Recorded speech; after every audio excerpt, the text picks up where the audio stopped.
Gak kerasa ya teman-teman, sudah weekend lagi. Jadi seperti biasa ya, ritual sakral tiap weekend aku menyepi di kafe.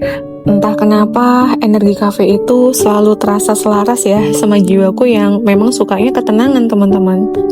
Apalagi suasana kafe itu rata-rata calming ya. Bikin aku itu betah duduk lama, melamun sebentar, memutus kebisingan luar, lalu pulang dengan kepala yang terasa lebih rapi. Di samping sisi, aku juga tipe orang yang suka keindahan ya, jadi seneng banget explore kafe-kafe estetik. Pindah dari kafe satu ke kafe lainnya, dan menikmati setiap suasana yang mereka sajikan. Walau ya, bukan kafe aja sih, lihat pemandangan alam aku juga suka, lihat yang indah-indah aku suka. Bahkan lihat idol K-pop yang ganteng-ganteng aku juga suka teman-teman. Mata kan memang susah ditipu ya. Gas aja.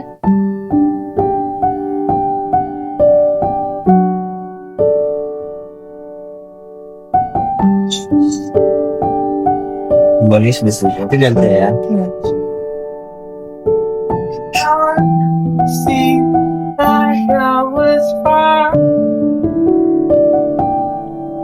Misalkan nih ada yang nanya, jadi tiap kali mau cari ketenangan selalu perginya ke kafe ya?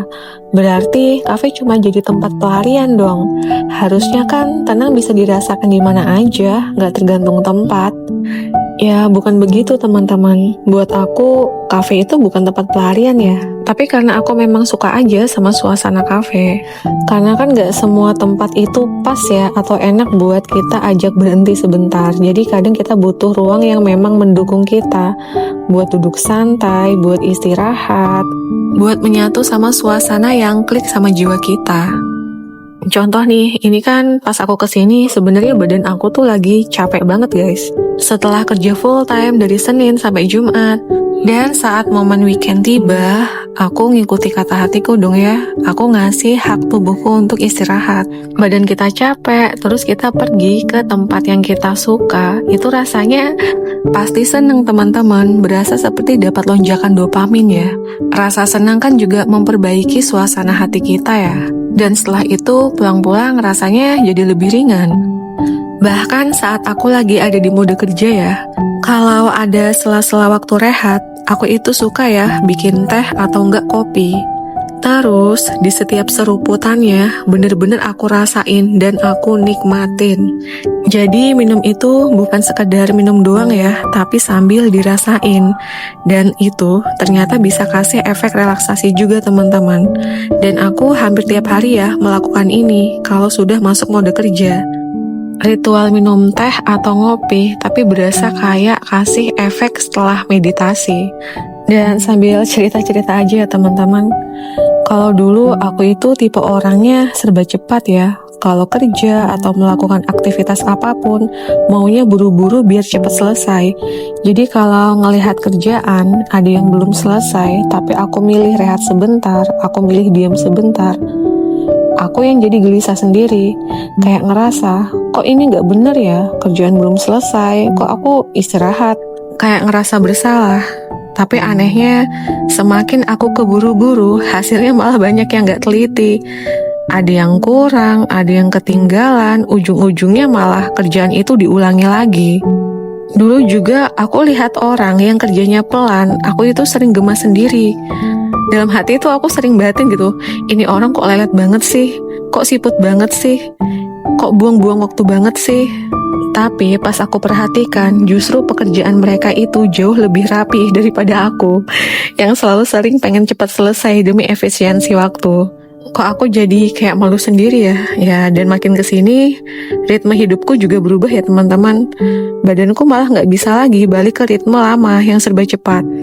Sekarang gerakanku lebih terukur ya, tapi pasti yang dulu saking buru-buru jadi nggak fokus, sekarang malah makin rapi. Sebenarnya guruku ya teman-temanku yang awalnya aku gemesin mereka karena kayak geraknya itu nggak secepat aku gitu. Dan lucunya saat aku nggak maksa buru-buru, pekerjaanku justru lebih beres dan nggak perlu sering diulang.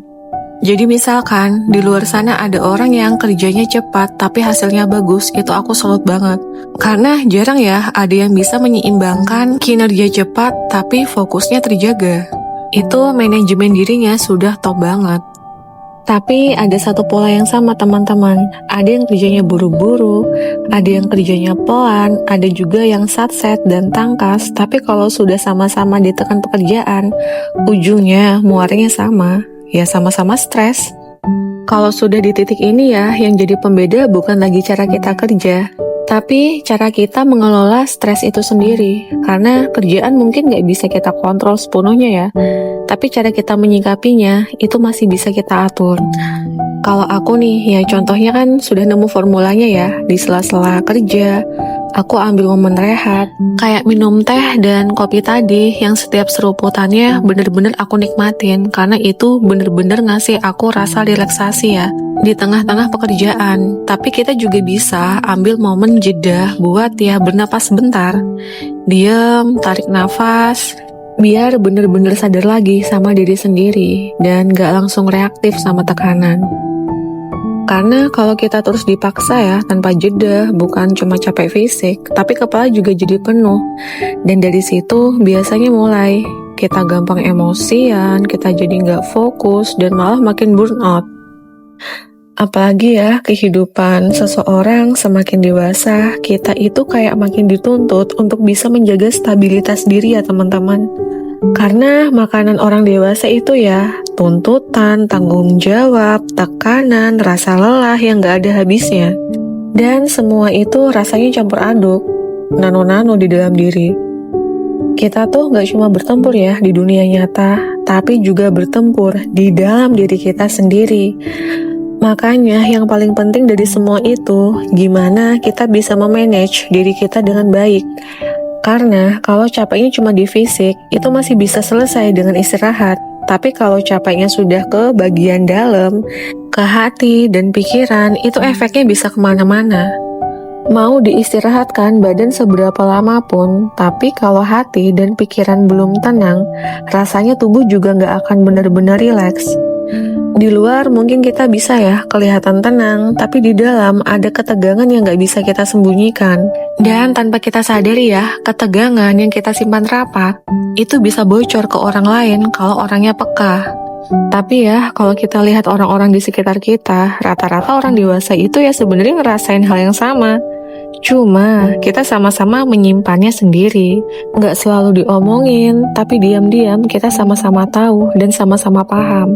Kadang cukup saling lihat aja, kita udah ngerti, oh dia juga lagi ngerasakan apa yang aku rasakan juga. Dan ya, hidup memang seperti itu teman-teman. Nggak selalu ringan, tapi kita tetap jalanin kan, dengan cara kita masing-masing.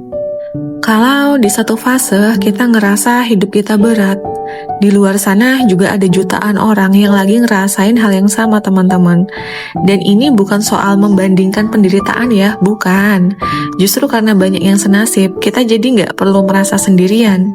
Banyak orang juga lagi sama-sama belajar untuk bertahan dengan cara mereka masing-masing.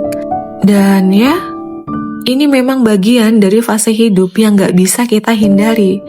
Tapi satu hal yang masih bisa kita pilih, kita tetap bisa improve selama kita mau pelan-pelan bergerak. Kita mungkin gak bisa menghindari fase berat, tapi kita bisa memilih untuk gak berhenti di situ.